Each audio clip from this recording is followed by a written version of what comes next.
Hello students, my self सगर सुमन। पार्थ में आप सभी का स्वागत है। यहाँ हम लोग आपको हर सब्जेक्ट का प्रॉपर आपको नोट्स देते हैं, प्रॉपर आपको वीडियो प्रोवाइड करते हैं ताकि आपकी पढ़ाई कभी किसी तरह से रुके नहीं, इस एपेडेमिक में चलते रहे। यहाँ हम आपके लिए क्लास 9th के हिस्ट्री का फर्स्ट चैप्टर लेके आया हूँ, द फ्रेंच रिवॉल्यूशन। कल हमने एक पहले मैंने वीडियो इसको अपलोड किया था जिसमें हमने हमने पढ़ा था कि वहाँ के सोसाइटी के डिवीज़न के बारे में हमने देखा था कि वहाँ की सोसाइटी कैसे बटी हुई थी, वहाँ पे कैसे मोनार्कियल सिस्टम था, कैसे लोग परेशान थे, कैसे पेरिस में वो इकट्ठा हुए, गैदर हुए, कैसे वहाँ पेरिस में अलार्मिंग कंडीशन था, कैसे यह रूमर भी फैल गया था कि राजा ने यह आदेश दे दिया है कि जनरल लोगों पे, सिटीजन्स पे ओपन फायर करना है। कैसे लोग अपने आप को एक मिलिटिया का शक्ल दे दिया था, एक सोल्जर्स, एक ग्रुप ऑफ सोल्जर्स का शक्ल उन्होंने दे दिया था। कैसे वो राजा को का प्रोटेस्ट कर रहे थे, कैसे वेसाइल के जो फोर्ट थे उसको तोड़े उन्होंने, कैसे कैसे उनके टुकड़े को मार्केट में बेचा गया, एज सिंबल बेचा गया। उससे आगे हम लोगों ने ये पढ़ा कि सबसे इम्पोर्टेंट जो था हमारा टॉपिक, जो सेक्शन जो पढ़ा हमने कल कल हमने देखा कि वहाँ की सोसाइटी का डिवीजन, जो फर्स्ट और सेकंड जो स्टेट था, ये तीन आपको पता है कि तीन ग्रुप में बटा हुआ था, तीन स्टेट में बटा हुआ था वहाँ की सोसाइटी। और पहले और सेकंड जो स्टेट थे उनको किसी तरह का टैक्स नहीं देना होता था, लेकिन थर्ड जो स्टेज था जिसमें आपके पीजेंट्स थे, आर्टिसंस थे, स्मॉल पीजेंट्स थे, लैंडलेस लेबर्स थे, सर्वेंट थे, उनको क्या करना होता था, उनको टैक्स पे करना होता था। और आपको पता होगा कि जैसे जैसे राजा के जो एक्सपेंसेस थे, जो खर्च थे, वो बढ़ते गए और वो उनका बोझ, उस खर्चों का बोझ टैक्स के रूप में किन के ऊपर लाद दिया गया, किन के ऊपर बर्डन कर दिया गया, तो थर्ड स्टेट के ऊपर बर्डन कर दिया गया था। ठीक है, उससे आगे अब हम लोगों को पढ़ना है। ठीक है, क्या पढ़ना है कि द स्ट्रगल टू सर्वाइव, मतलब वहाँ की सोसाइटी के जो लोग थे, जो पीपल थे फ्रांस के, उनको अपने आप को जिंदा रखने के लिए कैसे स्ट्रगल करना पड़ रहा था, कैसे सिचुएशन को फेस करना पड़ रहा था। ठीक है, उसको हम लोग देखेंगे इस सेक्शन में। ये भी काफ़ी इंपॉर्टेंट आपका सेक्शन है, इसलिए आप पूरे ध्यान से पढ़िएगा और पेंसिल ले करके ही बैठिएगा पढ़ने, ताकि आप बुक्स में आप इसको अंडरलाइन कर सकें, ताकि आपके क्वेश्चन जब आप करें तो उस समय आपको आसानी रहे। कह रहा है कि the population of France rose from about 23 millions in 1715 to 28 millions in 1789। कह रहा है कि जो फ्रांस का पॉपुलेशन था 1715 के दौरान 23 मिलियंस, वो 1718 आते आते कितना हो गया, तो ये हो गया 28 मिलियंस हो गया। देखो आप कितना पॉपुलेशन वहाँ का बढ़ा था दो दशकों के बीच में, दो एज के बीच में। आप देखो 1715 से लेकर के 1718 के दौरान वहाँ का पॉपुलेशन में कितना ग्रोथ हुआ, कितना बढ़ा वहाँ का पॉपुलेशन। जब पॉपुलेशन बढ़ेगा तो उनको सर्वाइव करने के लिए, उनको फीड करने के लिए, उनको खाने के लिए भोजन भी चाहिए, फूड ग्रेन्स भी चाहिए। लेकिन यहाँ पे जो प्रॉब्लम था वो बिल्कुल उल्टा था। अब देख लो, this led to a rapid increase in the demand for food grains, मतलब जो पॉपुलेशन बढ़ा उसके साथ साथ क्या बढ़ गया, rapid increase in the demand for food grains, यानी फूड ग्रेन्स या अनाज का जो डिमांड था उसमें भी काफी तेजी से क्या हुआ, वो भी काफी तेजी से बढ़ा। जैसे जैसे पॉपुलेशन बढ़े फूड ग्रेन्स के भी डिमांड क्या हुए, बढ़ते चले गए।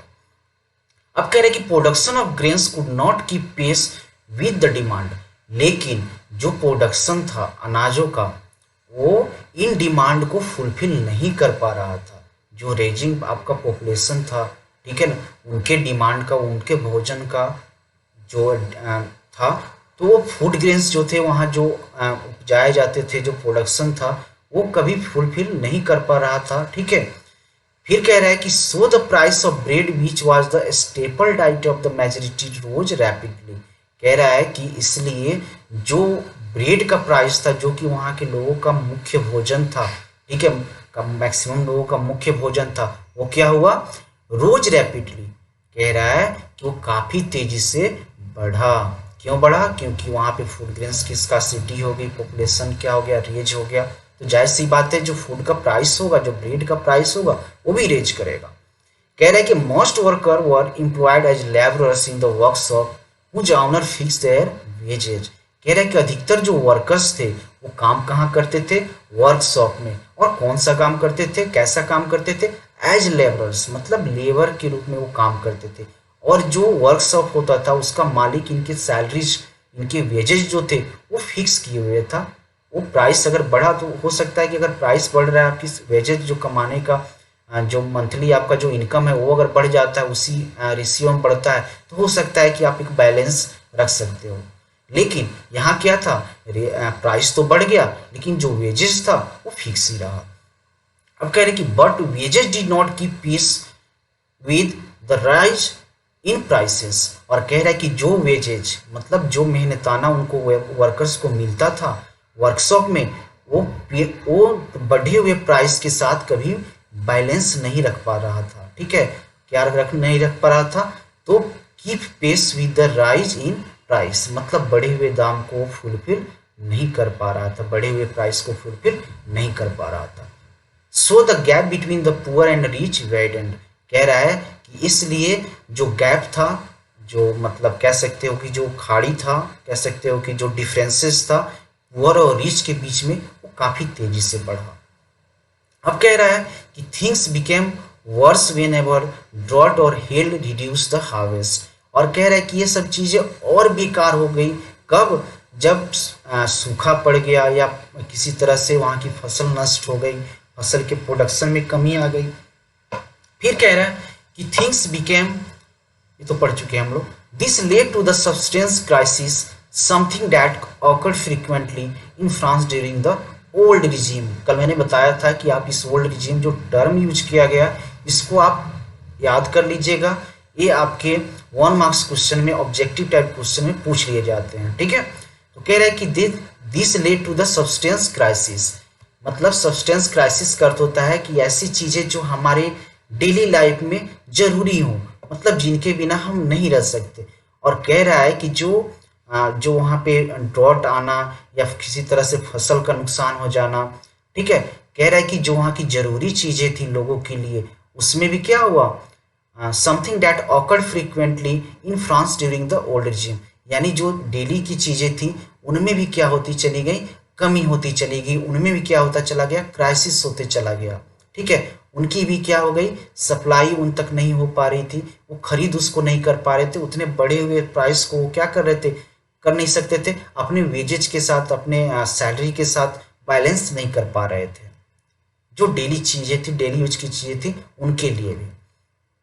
अब कह रहे हैं कि हाउ सब्सटेंस क्राइसिस हैपन। यहाँ देखिए, आपको फिगर में दिखाया गया है इस सब्सटेंस क्राइसिस कैसे वहाँ पे होता है। अब देखो, bad harvest, disease epidemic, the poorest can no longer buy bread, यानी ये सारी चीज़ें हैं जो आपके कॉमन पीपल को क्या करती थी? अफेक्ट करती थी। पुअर पीपल जो थे ज़्यादा दिनों तक मतलब अपने आप को सर्वाइव नहीं कर पा सकते थे, चाहे वो डिजीज एपिडेमिक डिजीज वहाँ पे आ जाए, चाहे बैड हार्वेस्ट हो जाए, खेती अच्छी ना हो। फिर आगे कह रहा है कि ग्रोइंग मिडिल क्लास, अगला जो पॉइंट है ये भी काफ़ी इंपॉर्टेंट है, क्योंकि यहाँ से जो फ्रेंच रेवोल्यूशन है ये बिल्कुल चेंज हो गया। क्योंकि पहले जो था वहाँ के मोनार्कियल सिस्टम से सिर्फ अफेक्टेड जो लोग थे वो कौन क्लास के लोग थे? तो थर्ड स्टेट के लोग थे, जिसमें पुअर पीजेंट्स वर्कर थे। लेकिन यहाँ एक नए क्लास का आगमन होता है और उनका सोच भी बिल्कुल क्या होता है? बिल्कुल डिफर होता है। किनसे? पीजेंट्स और वर्कर्स से। आप देखो, a growing middle class envisaged an end to privileges, मतलब एक उभरते हुए मिडिल क्लास जो थे उन्होंने कल्पना की किस चीज को? जो सुविधाएं बाई बर्थ मिल रहा था किनको? फर्स्ट स्टेट और सेकंड स्टेट के लोगों को, उनको खत्म किया जाए। उनका सपना इन्होंने देखा, उनको खत्म करने के लिए, उन प्रिविलेजेस को खत्म करने के लिए उन्होंने क्या किया? कल्पना किया, सोचा। देखते हैं, in the past peasants and workers had participated in the revolt against increasing taxes and food scarcity। कह रहा है कि पास्ट में, मतलब पहले, कह रहा है कि जो वहाँ पे रिवोल्ट हो रहे थे, जो वहाँ प्रोटेस्ट हो रहे थे अगेंस्ट इंक्रीजिंग टैक्सेस, मतलब किसके लिए? बढ़े हुए टैक्सेज और फूड स्कार्सिटी, फूड की कमी के लिए। ठीक है, अब उसमें शामिल कौन होते थे? पहले पहले सिर्फ शामिल कौन सा क्लास था? पीजेंट्स था और वर्कर था। पीजेंट्स मतलब किसान, वर्कर वहां जो काम करने वाले, वेजेस, डेली वेजेस पे काम करने वाले लोग, सिर्फ वही ऐसे लोग थे जो बढ़े हुए टैक्सेज और फूड स्कार्सिटी का प्रोटेस्ट कर रहे थे, विरोध कर रहे थे। But they lacked the means and programme to carry out full scale measures that would bring about a change in the social and economic order. लेकिन उनके पास लेक ऑफ प्रोग्राम्स, मतलब उनके पास आगे की रणनीति की कमी थी। कैसे मतलब अपने प्रोटेस्ट को आगे बढ़ाया जाए, कैसे हम लोग सोशल और इकोनॉमिक जो वहाँ पे आप कह सकते हो इविल था, उसको में कैसे चेंजेस लाए, उसमें कैसे बदलाव लाए, उनके लिए उनके पास कोई प्रोग्राम नहीं था। Because they were not educated, they have no plans for the further movement. Okay ना। फिर कह रहा है कि this was left to those groups within the third estate who had become prosperous and had access to education and new ideas. अब कह रहा है कि यह जो प्रोटेस्ट का जिम्मा था अब किन ग्रुप्स के ऊपर आ गया? किन के ऊपर आ गया? थर्ड स्टेट में ही ऐसे लोगों पे आ गया जो थोड़ा पहले से प्रोपेरियस हो गए, समृद्ध हो गए थे, ठीक है, धनी हो गए थे, और जो एजुकेटेड थे, मतलब जिन्होंने एजुकेशन प्राप्त की थी और उनके पास नए आइडियाज भी थे, ताकि इन प्रोटेस्ट को आगे कैसे रन करना है, आगे कैसे चलाना है, कैसे विरोध करना है, ये इनके पास ये सारे प्रोग्राम्स थे। इसलिए इनके ऊपर जिम्मेवारियां भी आ गई। अब कह रहा है कि the 18th century witness the emergence of social groups term the middle class.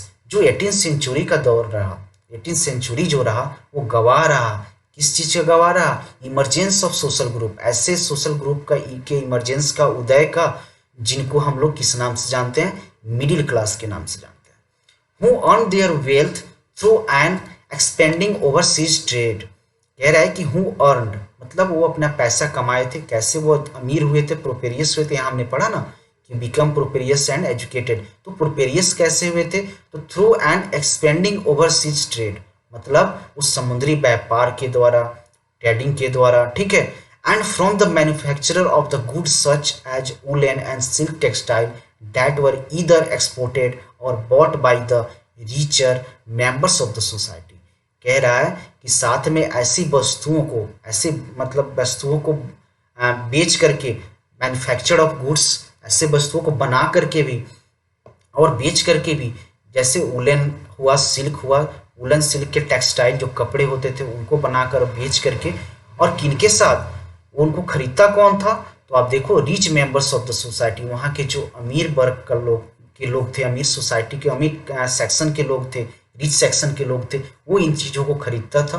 और उनके खरीदने से ही, उनको बेचने से ही कह सकते हो कि आपके मिडिल क्लास के लोग कुछ प्रोपेरियस हुए थे, कुछ समृद्ध हुए थे, थोड़ी सी स्थिति उनकी पहले से अच्छी भी हुई थी।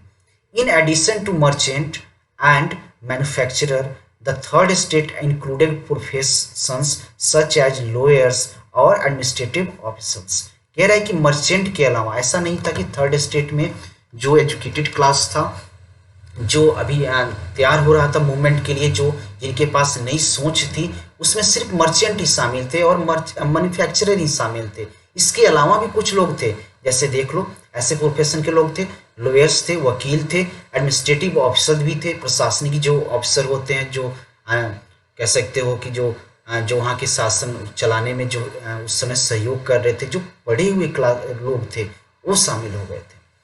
All of these were educated and believed that no group in society should be privileged by the birth। और कह रहा है कि ये सभी जो लोग थे वो क्या थे बाबू? एजुकेटेड थे, और यह विश्वास वो कर रहे थे, उनकी सोच यह थी कि सोसाइटी में किसी को भी, चाहे वो किसी क्लास से बिलोंग करता हो, चाहे वो फर्स्ट स्टेट से बिलोंग करता हो, चाहे वो क्लर्जी हो, चाहे नोबिलिटी हो, उनको जन्म से, बाय बर्थ, जन्म से कोई अधिकार नहीं दिया जाएगा। अधिकार कैसे दिया जाएगा? तो देखिए, rather a person social position must depend on his merit. कह रहा है कि किसी पर्सन का, किसी व्यक्ति का सोशल स्टेटस जो होना चाहिए वो कैसा होना चाहिए? डिपेंड ऑन हिज मेरिट, अपने मेरिट पे होना चाहिए, ठीक है। यानी उसमें अगर क्वालिटी है, उसमें अगर राजा बनने की क्वालिटी है तो वो राजा बनेगा, अगर उसमें शासन करने की क्वालिटी है तो शासक बनेगा, लेकिन बाय बर्थ वो नहीं बन सकता है। लेकिन मोनार्कियल सिस्टम में आपने पढ़ा होगा कि मोनार्कियल सिस्टम में जो आपके कह सकते हो किंग का या राज करने का जो प्रोसेस होता है वो क्या होता है, हेरिडेटरी होता है, वो वंशानुगत होता है। यानी राजा का पुत्र क्या होता है, राजा ही होता है। जैसे यहाँ आप लुइस 16 को पढ़ रहे हो, तो लुइस 16 के पहले भी उनके फादर थे लुइस 14 जो राजा थे। मैंने शुरू में भी बताया कि इस समय जिस सेंचुरी को आप पढ़ रहे हो ना, वो इस सेंचुरी में फ्रांस में हेरिडेटरी सिस्टम था। गवर्नमेंट के 3 सिस्टम आपने पढ़ा होगा, डेमोक्रेसी, मोनार्कियल सिस्टम और डिक्टेटरशिप। लेकिन हमने डेमोक्रेसी को तो बहुत बार पढ़ा, क्लास 8 तक हमने बहुत पढ़ा उसके बारे में। अब हमने जो स्टोरीज पढ़ने हैं वो स्टोरी बेस है किस सिस्टम पे, तो वो स्टोरी बेस है मोनार्कियल सिस्टम पे, और यहाँ मोनार्कियल सिस्टम को ही हम पढ़ रहे हैं।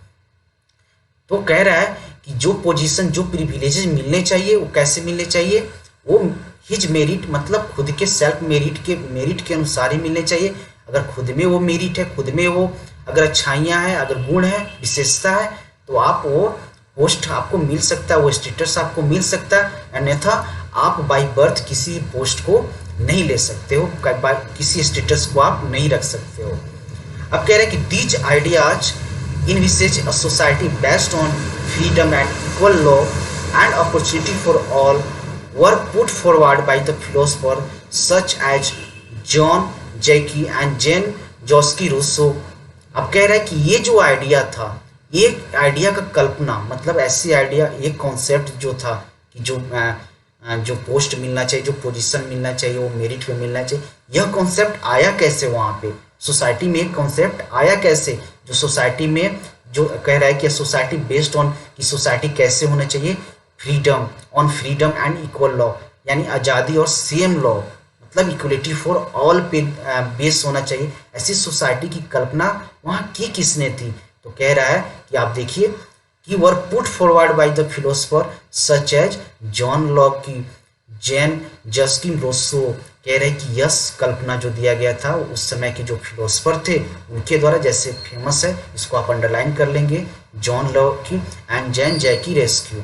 ठीक है, ये दोनों फिलोसफर का नाम अक्सर पूछा जाता है, इसलिए आप इसको अंडरलाइन कर लेंगे। और इन्होंने जो कल्पना किया था, इन्होंने जो कॉन्सेप्ट दिया था कि opportunity for all, equality for all, freedom for all, यह जो आपके कॉन्सेप्ट दिए गए थे इन्हीं के द्वारा दिए गए थे।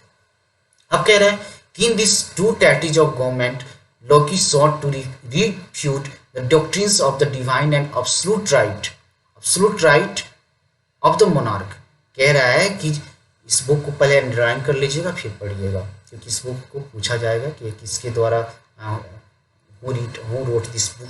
ठीक है ना, तो कह रहे हैं कि लॉकी का एक बुक था जिसका नाम था two tactics of the government, जिसमें उसने खंडन किया है, रिफ्यूट खंडन किया है किस अधिकार को, उस पवित्र अधिकार को, दैवीय अधिकार को जो राजा को मिलता था, जो राजा को मिला था या मिलता था, उसको उसने क्या किया था, खंडन किया था, पूरी तरह से क्या किया था, विरोध किया था। ठीक है ना, आप यहाँ देखना कि कह रहा है कि राजा को अधिकार दिया जाता था, डिवाइन राइट्स दिए जाते थे। यानी डिवाइन राइट्स का अर्थ ये हुआ कि राजा को हेरिडेटरी जो पोस्ट मिल जाता था, इसके बारे में कह रहा है कि जो पावर मिल जाता था हेरिडेटरी, उसके बारे में कहा जा रहा है। इसका उसने क्या किया था, पूरी तरह से विरोध किया था, खंडन किया था। अब कह रहा है कि Rousseau carried the idea forward proposing of form of government based on social contact between people and their representative. कह रहा है कि रूसो ने क्या आइडिया दिया था गवर्नमेंट के बारे में कि एक ऐसी गवर्नमेंट होनी चाहिए जो बेस्ड हो किस पे, पीपुल एंड देयर रिप्रेजेंटेटिव, यानी लोग और उनके रिप्रेजेंटेटिव पे होने चाहिए। यानी पीपुल अपने अनुसार अपने रिप्रेजेंटेटिव को क्या कर सके, इलेक्ट कर सके, चुन सके। अब कह रहे हैं कि in the spirit of the law, Montesquieu proposed a division of power within the government between the legislative, the executive and the judiciary। कह रहा है कि एक बुक लिखा गया मोंटेस्क्यू के द्वारा, the spirit of the law. इसमें उसने मोंटेस्क्यू ने क्या कॉन्सेप्ट दिया था कि एक ऐसे गवर्नमेंट का कॉन्सेप्ट दिया था जिसमें पावर का डिवीजन हो। यानी कह रहा है कि पावर का डिवीजन हो किनके बीच में, तो लेजिस्लेटिव के बीच में होना चाहिए, एग्जीक्यूटिव के बीच में होना चाहिए और जुडिशरी के बीच में होना चाहिए। आपने पढ़ा होगा कि थ्री लेवल्स ऑफ गवर्नमेंट आपने पढ़ा होगा, आप प्रीवियस 8 क्लास में भी पढ़ा होगा। इन चीज़ों के बारे में मैंने बताया भी होगा आपको, लेजिस्लेटिव क्या होता है, एग्जीक्यूटिव क्या होता है और जुडिशरी क्या होता है। इन तीनों की कल्पना किसी ने पहली बार अगर दी थी वो था मोंटेस्क्यू, और उस बुक का नाम था the spirit of the law. इसको भी आप अंडरलाइन कर लेंगे। अब कह रहे हैं कि this model of government was put into force in the USA, और कह रहा है कि यूएसए में जिस गवर्नमेंट को बनाया गया, जिस गवर्नमेंट का फॉर्मेशन हुआ, इसी मॉडल पे डिपेंड बेस था। इसी मॉडल पे वहाँ पे गवर्नमेंट को क्या किया गया, फॉर्म किया गया। ठीक है, किस मॉडल पे, जहाँ पे लेजिस्लेटिव हो, एग्जीक्यूटिव हो और जुडिशरी हो। अब कह रहा है कि after the 13 colonies declare their independence from Britain, मतलब जब ब्रिटेन से अमेरिका को आज़ादी मिली तो वहाँ की जो गवर्नमेंट का फॉर्मेशन हुआ, वहाँ जिस गवर्नमेंट का फॉर्मेशन हुआ वो इसी बेस पे हुआ। अब कह रहा है कि the American constitution and its guarantee of individual rights was an important examples of political thinkers in France. कह रहा है कि अमेरिकन कॉन्स्टिट्यूशन, जो अमेरिका के संविधान में जो ग्रांटेज दी गई, जो राइट दिया गया, यानी कैसा right, individual right, self right, मतलब वहाँ के लोगों को ये अधिकार होगा कि वो अपने अनुसार क्या करेंगे, रिप्रेजेंटेटिव को इलेक्ट कर सकते हैं, कर सकें। और यह जो था काफ़ी इफेक्ट किया, काफ़ी प्रभावित किया किन लोगों पे को, तो फ्रांस के जो लोग थे, फ्रांस के जो पॉलिटिकल थिंकर थे, जो राजनीतिक सोच के लोग जो थे, ठीक है, उनको काफ़ी प्रभावित किया, काफ़ी अट्रैक्ट किया। वो भी चाहते थे कि फ्रांस में भी ऐसी ही गवर्नमेंट को फॉर्म किया जाए, ऐसी ही गवर्नमेंट को क्या किया जाए, का निर्माण किया जाए। अब आगे कह रहा है कि the ideas of this philosopher और discussed intensely in saloon and coffee houses and spreading among people through books and newspaper। एक चीज़ आपको मैं बता दूं कि कहीं भी कोई अगर मूवमेंट अगर होता है, किसी चीज़ में कोई भी चेंजेज अगर आने होते हैं, लाने होते हैं, या किसी आप सत्ता का विरोध कर रहे हो, किसी राजा का विरोध कर रहे हो, किसी गवर्नमेंट का आप मतलब प्रोटेस्ट कर रहे हो, विरोध कर रहे हो, तो उसमें वहाँ के जो एजुकेटेड क्लास होता है, जो आपके राइटर्स होते हैं, जो वहाँ के न्यूज़पेपर होते हैं, उनका काफ़ी बड़ा योगदान होता है, काफ़ी बड़ा कंट्रीब्यूशन होता है ऐसे प्रोटेस्ट को एक जगह से दूसरी जगह फैलाने में, ऐसे आइडियाज को एक जगह से दूसरी जगह फैलाने में उनका काफ़ी योगदान होता है।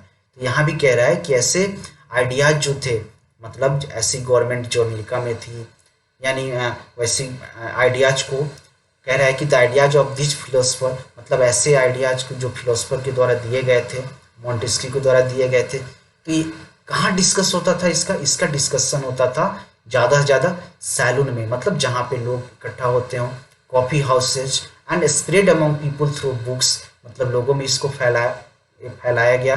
कैसे ये फैलता था? बुक्स के द्वारा, न्यूज़पेपर के द्वारा। अब कह रहे हैं कि these were frequently read allowed in groups for the benefit of those who could not read and right. कह रहा है कि ऐसे बुक्स को लाउडली पढ़ा जाता था, ऐसे आइडियाज न्यूज़पेपर में जो अगर पब्लिश होते थे या बुक्स में पब्लिश होते थे, तो उसको लाउडली पढ़ा जाता था। किन ग्रुप्स के बीच में?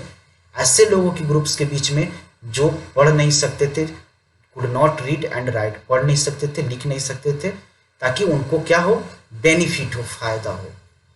अब कह रहा है कि the news that Louis 16 plan to impose further taxes, मतलब यह जो न्यूज था, कैसा न्यूज कि लुई 16 जो है ये प्लान कर रहा है, सोच रहा है कि आगे नए टैक्सेस को क्या किया जाए, लगाया जाए, लोगों पे लगाया जाए। तो देखिए आगे क्या कर रहा है, to be able to meet the expenses of state government, expenses of the state, यानी जो राज्य के जो खर्चों को पूरा करने के लिए जो आगे जो टैक्सेस लगाने का जो प्लान कर रहा था लुई 16, उसके बारे में कहा जा रहा है। जनरेटेड एंगर, मतलब लोगों में काफ़ी वो गुस्सा पैदा कर दिया, काफ़ी लोग एंगर हो गए, एग्रेसिव हो गए उस थॉट को लेकर के, उस टैक्सेस की सोच को लेकर, या र्यूमर्स को उसको लेकर के। And protest against the system of privileges, और क्या करने लगे, प्रोटेस्ट करने लगे, विरोध करने लगे किस सिस्टम को, किस सिस्टम के अगेंस्ट में, तो ऐसे सिस्टम जो प्रिविलेज देता था, सुविधाएं देता था, किनको, फर्स्ट और सेकेंड स्टेट के लोगों को। चलिए आज तक हमें यहीं तक रहने देते हैं क्लास को, ठीक है। अगले वीडियोज में हम लोग आगे पढ़ेंगे। आप अगर हम लोग बहुत जल्द ही लाइव चैनल को शुरू करने वाले हैं, जहां आप लाइव हम लोग के सामने होंगे, वहां आप अपने डाउट्स को भी पूछ सकेंगे। फिलहाल आप जो भी इस सेक्शन में जो आज पढ़े हैं, वो चाहे पीछे भी पढ़े हैं, पिछले वीडियो में पढ़े हैं, उनमें अगर कोई भी अगर किसी तरह का डाउट हो तो आप कमेंट सेक्शन में आप जाकर के उस क्वेश्चन को रख सकते हैं। हम अगले वीडियोज में आपके क्वेश्चन को पहले एक्सप्लेन करेंगे, फिर आगे हम लोग पढ़ेंगे। ठीक है, आप इस चैनल को सब्सक्राइब जरूर कीजिएगा, ताकि अगर हम लोग फर्दर वीडियोज अगर कोई भी अगर अपलोड करें तो आपके पास इजीली पहुंच सके। ठीक है, ओके, गुड डे।